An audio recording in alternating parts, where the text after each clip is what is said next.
I'm Brian Lilley, and I have one simple question. Why isn't Kathleen Wynne behind bars yet? It's really simple. We've known for weeks, if not months, that this is a woman who sent two people to bribe a candidate to drop out of an election race. That violates not only the criminal code, but the Election Act of the province of Ontario. Yet the Premier is not only not behind bars, she's not only not charged, she's standing by the two people that she sent to offer Andrew Olivier jobs in order to drop out of the Sudbury by-election. Now, you'll remember, you've heard the conversations between Olivier and Jerry Lougheed and Patricia Sorbera. Well, let's give you a little taste. I come to you on behalf of the Premier and on behalf of, I guess, Thibault, for more indirectly, to ask you if you would consider stepping down, even more than that, Andrew, nominating him.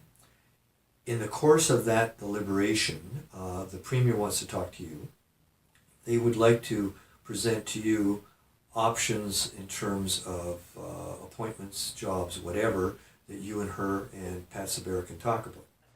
We should have the broader discussion about what is it that you'd be most interested in doing, and then decide what shape that could take that would fulfill that, is what I'm getting at, whether it's a full-time or part-time job at a consid office, whether it is appointments to boards or commissions, whether it is also going on the exec direct. There's lots of, but we would just need to better understand, what is it that you most want to do. So those clips, those are pretty clear that this is a woman who offered jobs through two people to a candidate in order to drop out. And what happened? Nothing. The OPP at first looked and they said, nothing to see here. Then Olivier made the recordings of his conversations with these two people public.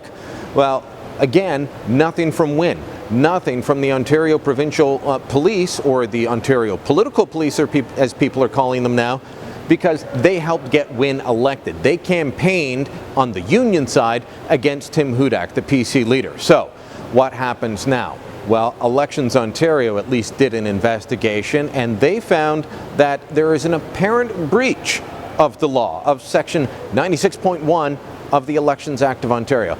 But they can't do anything. All they can do is recommend that this get forwarded to the Attorney General of Ontario, who, I hate to point out, also happens to be a Liberal. So you've got two top Liberals, Patricia Sorbera and Jerry Lougheed, accused of breaking the law.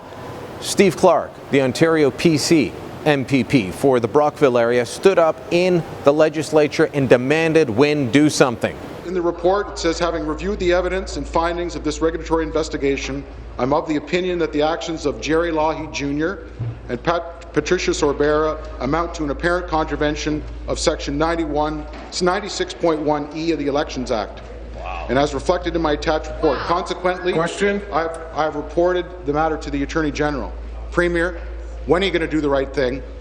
Announce today the resignation of Pat Sorbera and Jerry Lougheed Jr. Her response? Nothing to see here. It doesn't change a thing. We will continue to cooperate with Elections Ontario, as will Patricia Sorbera. But nothing in this information today changes the fact, Mr. Speaker, that there was no offer for any action, Mr. Speaker. Any allegation that was the case is... Then, on Friday, Wynne actually held a surprise news conference. People thought, oh, maybe she's going to say that Pat Sorbera is resigning from her position as Deputy Chief of Staff to the Premier and the campaign director for the Liberals. No, again, she defends the woman. I wanted him to stay involved, and yes, I would have been very pleased if he had worked beside us to get Glenn elected. But at no time was I prepared to offer him anything to do so. Pat Sorbera, particularly, is a seasoned professional and a woman of integrity. I will not force someone to resign in the face of allegations that I do not believe to be true.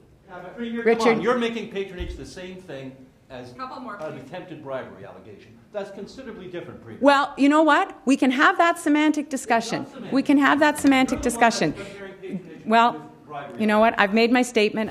The Liberals are standing by the idea that they didn't offer a specific job, that they just said, oh, well, do you want a part-time job? Do you want a full-time job? Do you want an appointment to a board, an agency, a commission? But don't worry, that's not a real job offer. We're just saying there's lots of possibilities and we'll give you whatever you want. But that's not a bribe. No, That's exactly what it is. And somebody needs to be charged. The question is Ontario too far gone down the road of corruption to actually do something about it? Time will tell, folks, but I'm not feeling overly hopeful.